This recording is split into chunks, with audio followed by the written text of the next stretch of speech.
Michigan 2003 cold case solved arrest shocks community, but the truth behind Jeanette Wilton's murder would take 21 years to surface from the murky waters of the Flint River. On a freezing February morning, a fisherman's rod snagged something that wasn't meant to be found. The body of a beloved church volunteer, a woman who baked cookies for neighbors and never missed Sunday service, floated among the reeds like a broken prayer. Strangulation, stab wounds, blunt force trauma. This wasn't random violence, this was personal. For 2 decades, her family refused to let her memory fade, writing letters to detectives, holding candlelight vigils, and whispering her name when the world tried to forget. But when DNA technology finally spoke the truth, it revealed a betrayal so close to home that an entire community questioned everything they thought they knew about trust, safety, and the monsters hiding behind familiar faces. How well do you really know your neighbors? Before we get into the story, drop a comment with your country and the time right now. The morning mist clung to the Flint River like smoke from a dying fire. The 22nd of February, 2003. The kind of Michigan winter day that cuts through your bones and settles in your chest. Tom Bradley pulled his fishing line through the dark water, hoping for something to take his mind off another sleepless night. Retirement hadn't brought the peace he'd expected. His rod jerked, not the familiar tug of a bass or pike, but something heavy, unnatural. He reeled slowly, fighting against the current, and whatever had snagged his line. When it broke the surface, Tom's coffee cup slipped from his trembling fingers, shattering against the dock's wooden planks. A woman's body floated face down among the cattail reeds, her gray coat spread like wings across the water. Tom's hands shook as he dialed 911, his voice barely a whisper. "There's someone in the river. She's gone." Within 20 minutes, police cars lined the riverbank. Detective Mark Ellison waded into the frigid water, his breath forming clouds in the bitter air. The victim was middle-aged, well-dressed despite her ordeal. Her waterlogged purse still hung from her shoulder, containing a church bulletin and a family photo that would soon break hearts across Saginaw. As the coroner's van arrived, Ellison studied the scene. The position of the body, the obvious trauma visible even through the water damage. This wasn't an accidental drowning. Someone had killed this woman and dumped her here, thinking the river would keep their secret forever. But rivers remember everything, and this one was about to tell a story that would haunt a community for decades. Officer Jenkins approached with the victim's identification, his face pale. "Detective, we've got a name. Jeanette Wilton, age 57. Lives about 3 miles from here on Elm Street." He paused, swallowing hard. "My wife knows her from church. Said she was one of the good ones." Ellison nodded grimly as the medical examiner began his preliminary work. Even from a distance, the injuries were severe. Multiple stab wounds to the neck, signs of strangulation, blunt force trauma to the head. Someone had wanted Jeanette Wilton very, very dead. As they loaded her body into the van, Ellison stared at the murky water where she'd been found. The river had given up its secret, but he sensed it was keeping many more. "This isn't random," he muttered to no one in particular. "Someone did this who knew her. Someone close." The coffee was still warm. Sarah Wilton stood in her mother's kitchen at 10:47 a.m., staring at the ceramic mug decorated with faded sunflowers, Jeanette's favorite. Steam no longer rose from the surface, but the liquid hadn't had time to grow cold. A half-eaten piece of toast sat beside it, butter still soft, a bite missing from one corner. "Ma'am?" Detective Ellison's voice seemed to come from far away. "I need you to sit down." Sarah couldn't move, couldn't breathe. The normalcy of the scene felt like a cruel joke. Her mother's reading glasses folded neatly beside yesterday's newspaper. The crossword puzzle, half finished in blue ink, 7 down, eternal peace, 6 letters. The squares remained empty. "There's been an accident," Ellison continued, though they both knew it wasn't an accident. "Not with injuries like those. Your mother was found in the Flint River this morning." The words hit Sarah like physical blows. Found, river, this morning. But she'd just talked to Jeanette last night. They'd made plans for Sunday dinner after church. Jeanette was going to make her famous pot roast, the one with the secret ingredient she'd never shared with anyone. Sarah's legs gave out. She sank into her mother's chair, the same spot where Jeanette had eaten breakfast thousands of mornings. The chair still held the faint scent of her lavender soap, a ghost of comfort that made everything worse. "Who would hurt her?" Sarah whispered, her voice cracking. "Everyone loved Mom. She helped everyone. Babysat for neighbors. Drove elderly folks to doctor appointments. She wouldn't hurt a fly." Ellison knelt beside the chair, his eyes kind but tired. He'd delivered this news too many times, to too many families. "That's what we're going to find out. I promise you that." But even as he spoke the words, Ellison felt the weight of a promise he wasn't sure he could keep. In a town like Saginaw, secrets ran deep as river water, and someone had just committed the perfect crime, thinking the current would carry away all evidence of their betrayal. They were wrong about that, but it would take 21 years to prove it. The Wilton family gathered like wounded birds in Sarah's living room. Brothers and sisters who hadn't spoken in months suddenly pressed together on her couch, sharing tissues and disbelief. The Christmas photo from last December sat on the mantel, Jeanette beaming at the center, her arms wrapped around grandchildren she'd never see grow up. Sarah's older brother, Mike, kept pacing, his fists clenched. It doesn't make sense. Who would want to hurt Mom? She gave money to homeless people. She volunteered at the food bank. She was going to drive Mrs. Henderson to her chemo appointment tomorrow. That's just it, said Sarah's sister Jennifer, dabbing her eyes. She trusted everyone, never locked her doors during the day. Always helped anyone who asked. The house filled with relatives and neighbors throughout the day, each bringing casseroles and memories. Pastor Henry Collins arrived around dinner time, his presence a small comfort in the chaos. He'd known Jeanette for 15 years, had watched her transform from a grieving widow into the heart of their congregation. Your mother had a gift, he told the family. She saw Christ in everyone she met, even people others had given up on. She believed in redemption right up until her last breath. Those words would haunt Sarah for years. Had Jeanette's faith in humanity made her vulnerable? Had she trusted the wrong person? The questions multiplied like cancer cells, eating away at everything she thought she knew about her mother's life. As night fell, Detective Ellison visited with updates. The autopsy would take place tomorrow. They were canvassing the neighborhood, interviewing anyone who might have seen something suspicious. The investigation was just beginning, but already, Sarah felt time slipping away. Television shows made it look easy. Forensic evidence, dramatic confessions. Justice served within an hour. Real life moved differently. Real life was messy and slow, and sometimes justice never came at all. She picked up the Christmas photo, tracing her mother's smile with trembling fingers. Jeanette looked so happy, so alive. It seemed impossible that someone had stolen all that joy, all that love, and thrown it away in a river like garbage. We'll find who did this, Mom, Sarah whispered to the photo. I swear we will. It was a promise that would define the next 2 decades of her life. Detective Ellison's notepad filled with names, dates, and dead ends. 3 days after finding Jeanette's body, he'd interviewed 47 people and learned nothing useful. Everyone loved Jeanette Wilton. Nobody had enemies. Nobody had seen anything suspicious. It was like trying to solve a crime in a town full of saints and the blind. But Ellison knew better. He'd worked homicides for 12 years, and he'd learned that everybody had secrets. Even saints, especially in small towns where reputation mattered more than truth. His partner, Detective Ray Morrison, was less diplomatic. Someone's lying, he said, flipping through witness statements. In a town this size, somebody always sees something. People are just scared to talk. They focused on Jeanette's final days, mapping her routines and contacts. Thursday, grocery shopping at Miller's Market. Friday, volunteer shift at the church food pantry. Saturday, lunch with her sister Dorothy, then home to prepare for Sunday service. Nothing unusual, nothing threatening. The coroner's report arrived Tuesday morning, confirming what they already suspected. Time of death, sometime between 10 p.m. Saturday and 2 a.m. Sunday. Cause of death, strangulation. Though the stab wounds and head trauma would have been fatal independently, someone had been thorough, someone had been angry. This is personal, Morrison observed, studying the crime scene photos. Multiple weapons, overkill. Whoever did this had rage to spare. Ellison studied his notepad, trying to find patterns in the chaos. Who had Jeanette trusted enough to let into her home? Who knew her routines well enough to predict her movements? Who had reason to want her dead? The list of suspects was everyone and no one. Her ex-boyfriend from 5 years ago lived in Florida now. Her late husband's relatives all had solid alibis. Her co-workers at the church vouched for each other.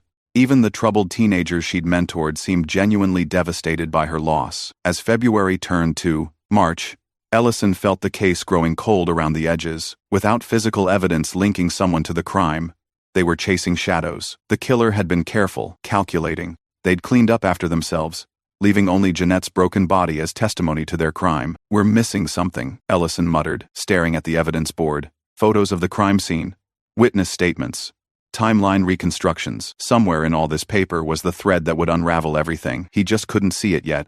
The thread had a name, Jason Cabello, but it would be 21 years before anyone thought to pull it. The first anniversary vigil drew nearly 200 people to the Flint River. Sarah had organized everything, the candles, the flowers, the small wooden cross planted where her mother's body had been found. She'd printed programs with Jeanette's photo and favorite Bible verse. And we know that in all things God works for the good of those who love him. Sarah wasn't sure she believed those words anymore, but she'd printed them anyway. Her mother would have wanted that. The crowd gathered as darkness fell, their candles reflecting off the black water like fallen stars. Pastor Collins led them in prayer, his voice carrying across the river and into the woods beyond. Neighbors shared memories of Jeanette's kindness, her volunteer work, her laughter, her unwavering faith in humanity's goodness. "She would have forgiven whoever did this," said Linda Haskins, Jeanette's closest friend and neighbor. "That's the kind of woman she was. But forgiveness doesn't mean we stop seeking justice." Sarah nodded, clutching her candle until wax dripped onto her fingers. The investigation had stalled completely. Detective Ellison still called occasionally with updates that weren't really updates. No new leads, no breakthrough evidence, no arrests. The vigil ended with everyone releasing white balloons into the night sky, carrying prayers and wishes, and toward heaven. Sarah watched them disappear into darkness, feeling more alone than ever. The community's support was beautiful, but it wouldn't bring her mother back. It wouldn't catch her killer. As people began to leave, Sarah remained by the cross. She'd made a decision during the long, sleepless nights since Jeanette's death. This vigil wouldn't be a one-time memorial. She'd return every the 22nd of February until justice was served, even if it took the rest of her life. "I'm not giving up, Mom," she whispered to the water. "Everyone else might forget, but I won't. I'll keep saying your name until someone listens." The river gurgled softly in response, keeping its secrets for another year. But Sarah's vigil had planted something in the community's collective memory, a reminder that Jeanette Wilton had mattered, that her death demanded answers. It was the beginning of a promise that would outlast seasons, elections, and decades. Justice delayed, but never abandoned. Sarah's kitchen became a shrine to routine and memory. Every morning, she set 2 places at the table out of habit, then cleared away her mother's setting with tears in her eyes. Jeanette's recipe box sat in the same spot it had occupied for 20 years, its index cards yellowed with age and splattered with evidence of countless family meals. The pot roast recipe still held secrets. Sarah had tried to recreate it dozens of times, following her mother's careful handwriting, but it never tasted quite right. Something was missing, some ingredient or technique that had died with Jeanette on that February night. "Mom always said the secret was in the timing," Sarah told her own daughter during a Sunday dinner that felt hollow despite the familiar flavors. She'd put it in the oven before church and say a prayer over it. Said love was the most important ingredient. The holidays were the hardest. Thanksgiving without Jeanette's stuffing, Christmas without her presence, at the center of family chaos, orchestrating gift exchanges and mediating old disputes. Sarah tried to fill that role, but she lacked her mother's gift for making everyone feel heard and valued. Detective Ellison visited occasionally, usually around the anniversary. He'd grown grayer, more tired, but his eyes still held kindness and determination. The case remained open, he assured her. New leads were followed up on, though they rarely led anywhere meaningful. "These things take time," he'd say, the words sounding more hollow each year. Sometimes cases break open decades later. New evidence surfaces. Witnesses decide to talk. Technology improves. Sarah nodded politely, but privately she wondered if he was trying to convince her or himself. She'd read about cold cases that stayed cold forever, families who never got answers, killers who died peacefully in their beds, while victims' relatives grew old waiting for justice. But she kept cooking from her mother's recipes anyway, kept lighting candles on the anniversary, kept writing letters to the police department, to the prosecutor's office, to anyone who might listen. Because the alternative was letting Jeanette's memory fade into nothing, and Sarah couldn't bear that possibility. Some nights, she'd dream about her mother's voice, offering advice from beyond the grave. "Don't give up, honey. The truth has a way of surfacing, even when we think it's buried forever." Sarah would wake with tears on her cheeks, holding on to those dream words like life preservers in an ocean of grief. The evidence box sat in the Saginaw County storage facility like a forgotten grave marker. Box number 20347.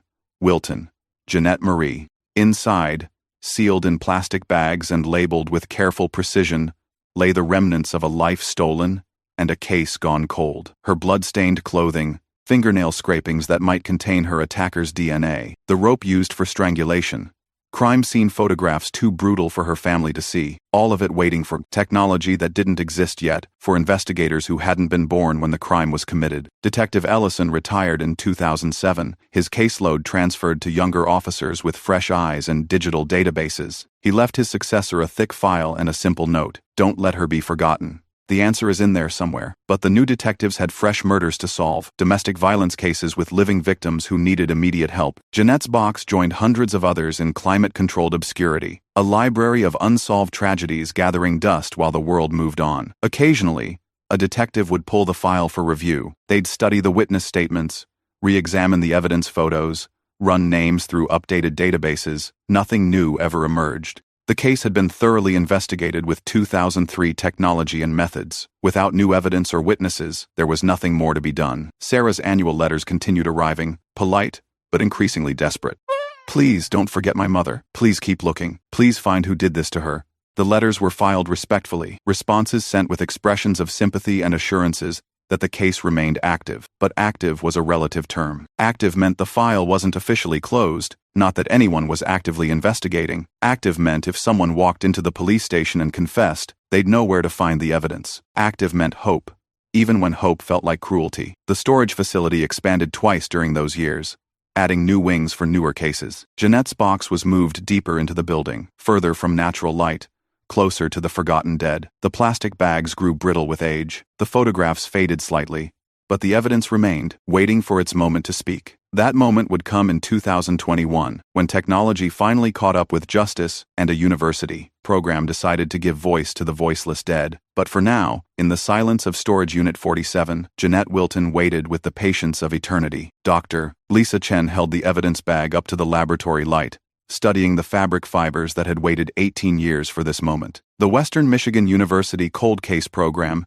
had partnered with the Michigan State Police to review unsolved homicides using advanced DNA analysis, and Jeanette Wilton's case had been selected for the pilot program. The preservation is remarkably good, Chen told her graduate students, who clustered around the examination table like eager disciples. Cold storage, proper documentation, and a bit of luck. We might actually have something to work with here. Sarah had learned about the program through a victims advocacy group newsletter. Her hands had shaken as she dialed the university number, hardly daring to hope after so many disappointments. Chen's voice had been warm, professional, and most importantly, interested. We can't make any promises, Chen had explained during their first meeting. But your mother's case has several factors that make it a good candidate for advanced testing. Well-preserved biological evidence, thorough initial investigation, and a family committed to seeing justice served. The DNA extraction process was painstaking, requiring equipment that hadn't existed in 2003. Chen's team used techniques developed for analyzing degraded samples, methods borrowed from archaeological research and refined for forensic applications. Slowly, carefully, they coaxed genetic material from evidence that had seemed exhausted years earlier. We're looking for mixtures, Chen explained to Sarah during a progress update. Your mother's DNA, obviously, but also potentially her attackers. Skin cells under fingernails, saliva from bite marks, blood that isn't hers. Sarah nodded, trying to process the scientific details while battling waves of emotion. After 18 years, someone was finally listening to her mother's body, trying to hear what it had been trying to say since that February morning by the river. The breakthrough came on a Tuesday in October. Chen's team had isolated a male DNA profile from evidence that had seemed clean in 2003. The genetic material was degraded but sufficient for database comparison. For the first time since Jeanette's death, they had a suspect profile, a genetic fingerprint belonging to her killer. Now they just had to find who owned those genes. In a database of millions, they were looking for one man who'd thought he'd committed the perfect crime. The computer screen flickered as Detective Carla Moreno ran the DNA profile through the combined DNA index system for the third time. CODIS contained millions of genetic profiles from convicted criminals, arrestees, and crime scenes across the country. If Jeanette's killer had been arrested anywhere in America since 2003, his DNA would be in the system. The first two searches had returned nothing. Close matches, but nothing definitive. Moreno was preparing for disappointment when her computer chimed with an alert. A match.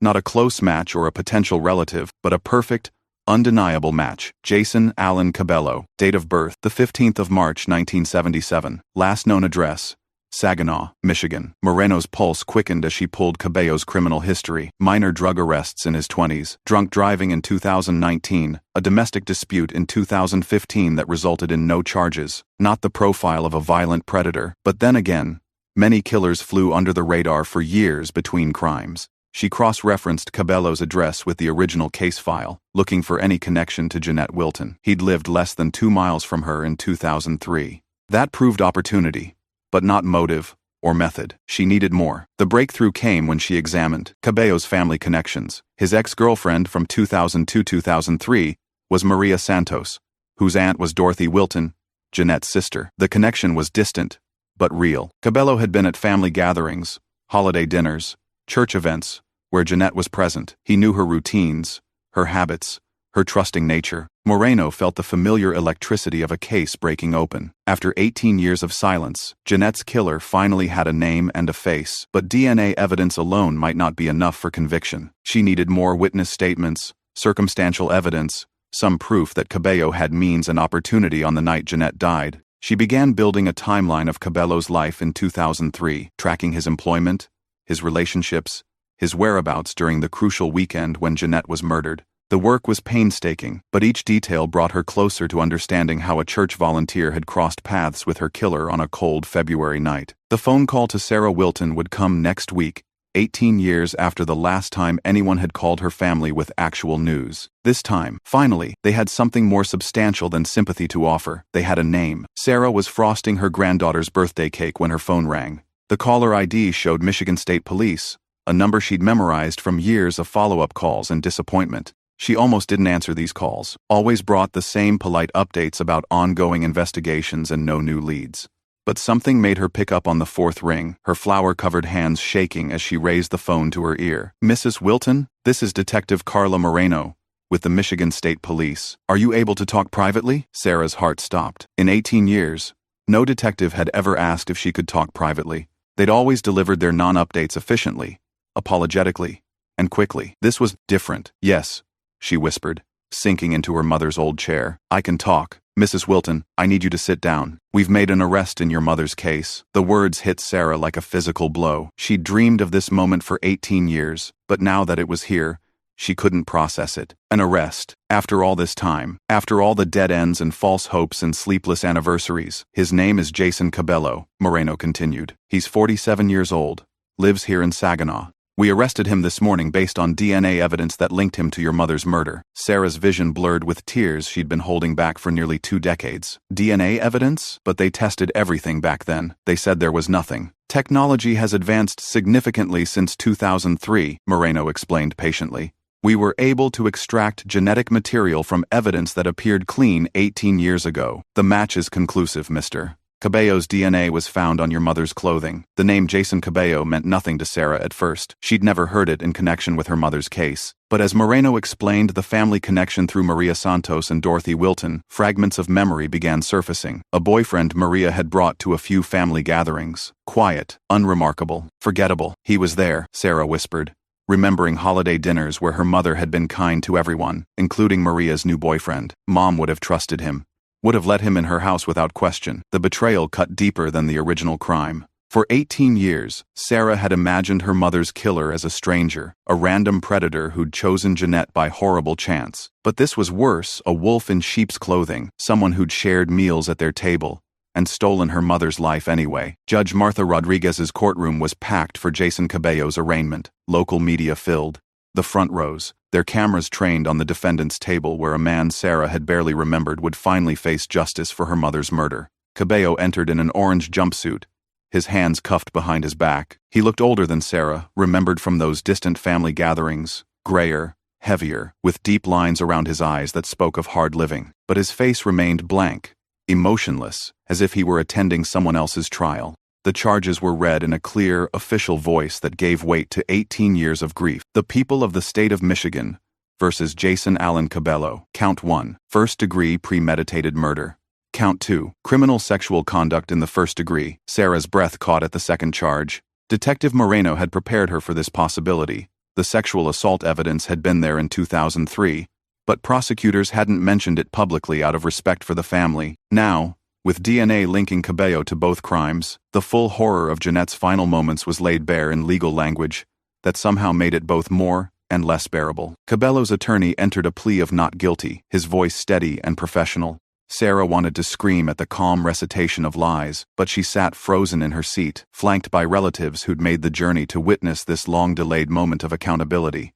"Bail is set at $2 million cash," Judge Rodriguez announced. "The defendant is remanded to the custody of Saginaw County pending trial." As Cabello was led away, he glanced once toward the gallery where Sarah Saturday. Their eyes met for perhaps 2 seconds, the first time they'd made direct contact since her mother's murder. Sarah searched his face for remorse, recognition, some acknowledgement of the pain he'd caused, but she found nothing, just emptiness where humanity should have been. Outside the courthouse, Reporters thrust microphones towards Sarah and her family. They wanted sound bites about justice and closure, neat quotes that would wrap up 18 years of pain in television-friendly packages. But Sarah wasn't ready for closure. She was ready for truth. The letters were kept in a shoebox in Sarah's bedroom closet, dozens of them written over 18 years to detectives who'd long since retired, prosecutors who'd moved on to other jobs, and police chiefs who'd never heard of Jeanette Wilton. Each letter was dated, carefully worded, and politely persistent. Please don't forget my mother.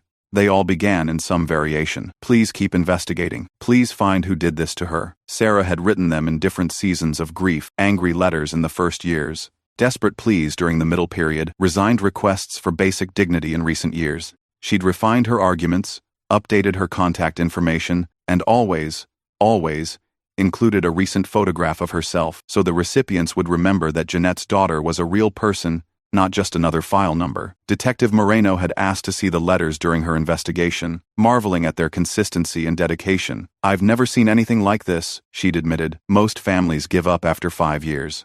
You never stopped advocating for your mother. The letters had served their purpose, keeping Jeanette's case alive in the institutional memory of law enforcement. Every new detective assigned to cold cases found Sarah's correspondence in the file, a reminder that someone still cared, someone was still watching, someone would notice if the case was officially closed and forgotten. Now, with Cabello in custody, Sarah wasn't sure what to do with all that accumulated hope and frustration. The letters had been her connection to the investigation, her way of honoring her mother's memory when the rest of the world moved on. Without them, she felt strangely empty. She pulled out the most recent letter, written just 3 months before Cabello's arrest. Like all the others, it was polite, hopeful, and heartbreaking in its quiet desperation. I know you're busy with current cases, but my mother deserves justice too.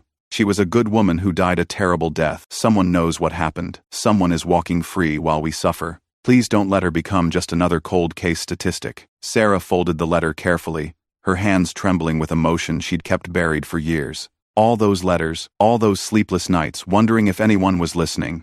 And someone had been. Dr.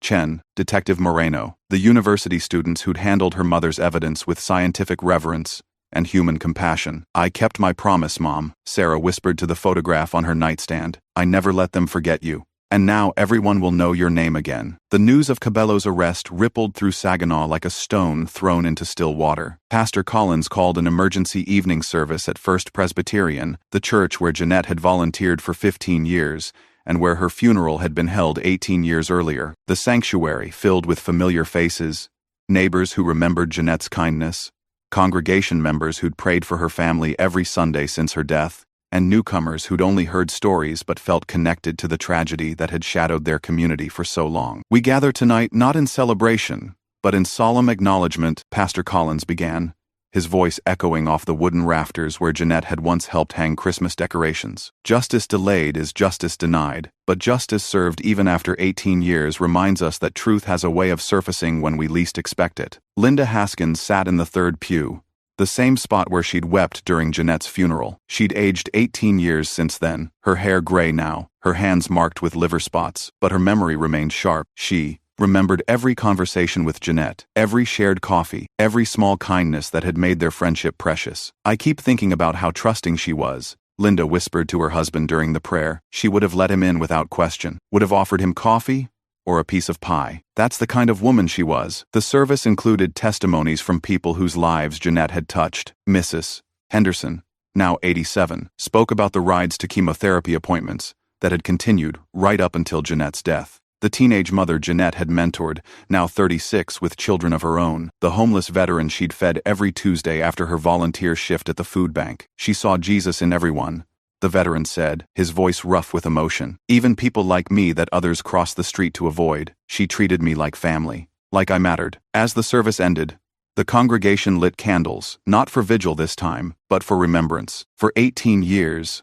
they'd carried questions without answers, grief without resolution. Tonight, they could finally begin the long process of healing. But healing, Pastor Collins reminded them, wasn't the same as forgetting. Jeanette's memory would live on in their acts of kindness, their willingness to trust, their commitment to seeing good in others even when evil lurked nearby. Prosecutor Daniel Reeves spread the evidence across his conference table like pieces of a jigsaw puzzle that had taken 18 years to complete. DNA reports, crime scene photographs, witness statements, and Cabello's detailed background check formed a comprehensive picture of premeditated murder. The DNA is ironclad, he told his assistant prosecutor, reviewing the forensic analysis for the 100th time. Cabello's genetic material on the victim's clothing, under her fingernails, and on the ligature used for strangulation. The lab ran multiple confirmatory tests. It's him, but DNA alone wouldn't tell the jury why Cabello had killed Jeanette. Reeves needed to construct a narrative that explained motive, method, and opportunity. The family connection through Maria Santos provided access and familiarity. Cabello's financial troubles in 2003 suggested desperation. His pattern of failed relationships indicated problems with women and authority. He knew her routines, Reeves continued, building his theory of the case.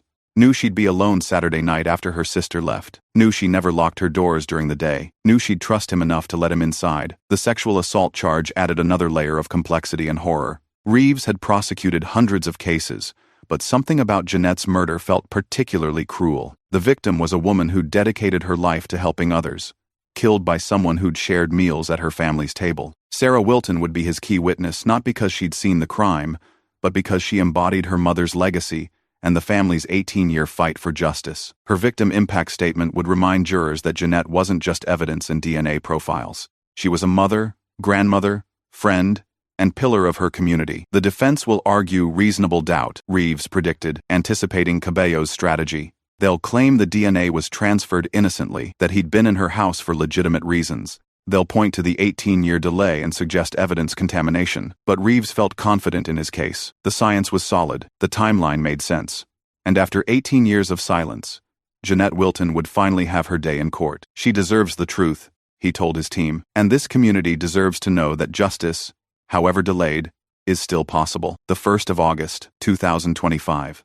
The gavel fell with finality that echoed through the packed courtroom like thunder. Judge Rodriguez's words were precise and weighted with legal authority. The court finds sufficient evidence to bind the defendant over for trial in the matter of People versus Cabello. Sarah closed her eyes and felt 18 years of accumulated grief and hope crystallize into this single moment. Bind over for trial. The words meant Cabello would face a jury of his peers, that her mother's case would be heard in open court, that the truth would finally be spoken aloud in a place where it carried the force of law. Cabello sat motionless at the defendant's table, his face still blank, still empty of the remorse or recognition Sarah desperately wanted to see. His attorney whispered something in his ear, but he didn't respond. He seemed to be somewhere else entirely, as if he'd disconnected from the proceedings that would determine the rest of his life. Trial is scheduled to begin the 15th of October, Judge Rodriguez continued. The defendant will remain in custody without bond pending resolution of this matter. As the courtroom began to empty, Sarah remained in her seat, overwhelmed by the magnitude of what had just occurred. For 18 years, she'd dreamed of this moment: formal charges, legal proceedings, the machinery of justice grinding forward on her mother's behalf. But now that it was here, she felt strangely hollow. Detective Moreno approached from the gallery, her expression gentle but serious. "How are you holding up?" she asked, settling into the seat beside Sarah. "I'm not sure," Sarah admitted. "Part of me thought this day would never come. Another part of me thought I'd feel different when it did. More relieved, maybe, more satisfied. Justice is a process, not a moment," Moreno replied. "This is just the beginning of the end. The trial will be hard. You'll hear things about your mother's final hours that no daughter should have to know. But you'll also see her killer held accountable for what he did." Sarah nodded, understanding that the hardest part lay ahead. The preliminary hearing had been about evidence and procedure. The trial would be about truth and consequences, about confronting the full horror of the 22nd of February, 2003, and ensuring it never happened to another family. As they left the courthouse together, Sarah felt her mother's presence like a warm hand on her shoulder. "We're almost there, Mom," she whispered. "Almost home." That evening, Sarah sat at her mother's kitchen table with a blank piece of paper and a pen that felt heavy in her hands. For 18 years, she'd written letters pleading for justice, begging for attention, demanding that someone remember her mother's name.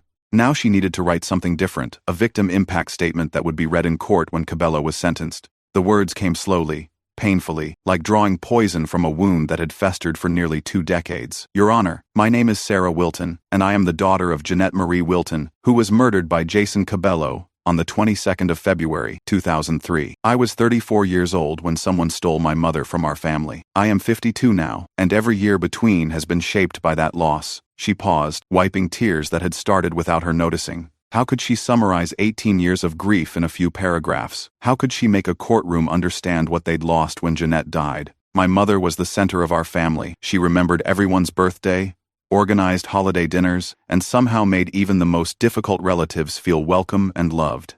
She taught Sunday school for 15 years, and never missed a service except when she had pneumonia. She volunteered at the food bank every Tuesday, and drove elderly neighbors to doctor appointments until the day she died. The pen trembled in Sarah's hands as she continued. But Jason Cabello didn't just kill my mother. He killed the grandmother my children barely remember. He killed the traditions that died with her. He killed our sense of safety and trust. For 18 years, we've lived with the knowledge that her killer was walking free, possibly living among us, possibly laughing about what he'd done. Sarah set down the pen and picked up the photograph that had sat on this table for 18 years. Jeanette smiling at last Christmas, surrounded by family, glowing with the kind of joy that should have had decades more to shine. The defendant stole so much from us, she wrote, but he didn't steal our love for her. He didn't steal our memories, and he didn't steal our determination to see justice served, no matter how long it took. The statement would be finished tomorrow. Tonight, Sarah just wanted to sit in her mother's chair and remember what love felt like before it was mixed with grief. Jeanette's photograph gazed down from the mantelpiece, her smile unchanged by 18 years of candles burned in her memory. Sarah lit another one now, the familiar ritual that had marked every significant moment since her mother's death. Birthdays, holidays, anniversaries, and now this, the night before Jason Cabello's trial would begin. The house felt different tonight, expectant, as if the walls themselves were holding their breath, waiting for resolution that had been delayed for nearly 2 decades. Sarah had cleaned obsessively, organizing closets and scrubbing floors until her hands were raw, channeling nervous energy into tasks her mother would have appreciated. Tomorrow, she would sit in a courtroom and listen to the details of how Jeanette had died. The prosecution had warned her about what she'd hear: clinical descriptions of injuries that would make abstract horror concrete and personal, DNA evidence that would link Cabello's violence to her mother's suffering, timeline reconstructions that would map the final hours of a life cut short by evil wearing a familiar face. "I'm scared, Mom," Sarah whispered to the photograph. "Scared of what I'll learn about your last night. Scared of seeing him again. Scared that somehow justice will slip away even now." But beneath the fear was something stronger, a determination forged in 18 years of unanswered questions and unfulfilled promises. Sarah had kept vigil by her mother's memory when everyone else moved on. She'd written letters when hope seemed futile. She'd refused to let Jeanette become just another cold case statistic in some detective's filing cabinet. The phone rang, breaking the silence. Pastor Collins, calling to pray with her before tomorrow's ordeal. "Remember," his gentle voice reminded her, "your mother's story doesn't end with how she died. It ends with how she lived, how she loved, and how her family fought to honor her memory. Tomorrow isn't about Jason Cabello, it's about Jeanette." After the call ended, Sarah blew out the candle and headed upstairs to bed. Tomorrow would bring its own challenges, its own revelations, its own pain. But tonight, she was still her mother's daughter, still the keeper of her memory, still the voice that refused to let evil have the final word. In the morning, justice would finally have its day. The quilt stretched across 6 tables in the church fellowship hall, a patchwork of memories stitched together by hands that remembered Jeanette's kindness. Each square told a story her Sunday school class depicted in felt and thread, the food bank she'd served rendered in fabric scraps, the river where she'd been found, transformed into flowing blue silk that somehow suggested peace rather than tragedy. Linda Haskins had organized the memorial quilt project after Cabello's arrest, rallying the church's quilting circle and anyone else who wanted to contribute a square. "We need to remember her as she lived, not just how she died," Linda had explained at the first planning meeting. "This quilt will show the world who Jeanette really was." Sarah ran her fingers across the center square, a reproduction of her favorite photograph of her mother, transferred onto fabric with painstaking detail. Jeanette's smile seemed to glow from the cotton, surrounded by embroidered flowers representing all the lives she'd touched. She would have loved this, Sarah told the women who'd gathered to see the completed project. Mom always said quilts told stories that needed to be preserved. She'd have been honored to have her own story told this way. The quilt would hang permanently in the church sanctuary, a testament to love that persisted beyond death, community that rallied around the wounded, and memory that refused to fade. Children who'd never met Jeanette would grow up seeing her face in fabric, learning about kindness from a woman they'd only know through stories. Mrs. Henderson, now in her late 80s, traced the square that depicted her chemotherapy rides, 2 women in a car, heading toward healing together. "She saved my life," she said simply, "not just by driving me to treatments, but by treating me like I still mattered when I felt worthless and sick." As the women folded the quilt carefully for transport to the church, Sarah felt something shift inside her chest. For 18 years, her mother's memory had been tied to tragedy, defined by the violence of her death. But this quilt reclaimed Jeanette's story, celebrating the love she'd given rather than mourning the love that had been stolen. The trial would end eventually, with whatever verdict the jury decided. But this quilt would remain, telling future generations about a woman who'd made the world better simply by living in it. The Flint River ran clear and quiet in the early morning light, its surface reflecting clouds that drifted like prayers across the Michigan sky. Sarah stood on the dock where her mother's body had been found 22 years earlier, holding a bouquet of white roses that trembled in her hands. Yesterday, the jury had returned their verdict, guilty on all counts. Jason Cabello would spend the rest of his life in prison, his appeals exhausted, his secret finally exposed to the light. The long journey from crime to punishment was complete, but Sarah felt no triumph, only a deep, settling peace that came from knowing the truth had finally been told. "We did it, Mom," she whispered to the water. "We brought you justice." Detective Moreno stood beside her, silent and respectful. She'd become more than an investigator over the past year. She'd become a friend, a guardian of Jeanette's memory, a bridge between past and present. Her work had given voice to evidence that had waited 2 decades to speak. "Your mother would be proud of you," Moreno said softly. "You never gave up. You never let her be forgotten." Sarah nodded, tears mixing with the morning mist on her cheeks. She released the roses one by one, watching them float downstream like small white prayers. Each flower carried a memory: Jeanette's laughter, her gentle hands, her unwavering faith in human goodness despite the evil that had surrounded her final hours. The river that had held Jeanette's body now held Sarah's offering of love and remembrance. The water that had seemed like an enemy for so many years was transformed into something peaceful, even healing. Not because the tragedy was erased, but because the truth had finally been acknowledged. As the last rose disappeared around the bend, Sarah felt her mother's presence one final time, not in grief or longing, but in gratitude. Gratitude for the love they'd shared, the justice they'd achieved together, and the peace that finally settled over both the living and the dead. "Rest now, Mom," Sarah whispered to the flowing water. "You can rest now." The Flint River carried her words toward the horizon, where morning light turned water into gold, and memory into eternal love.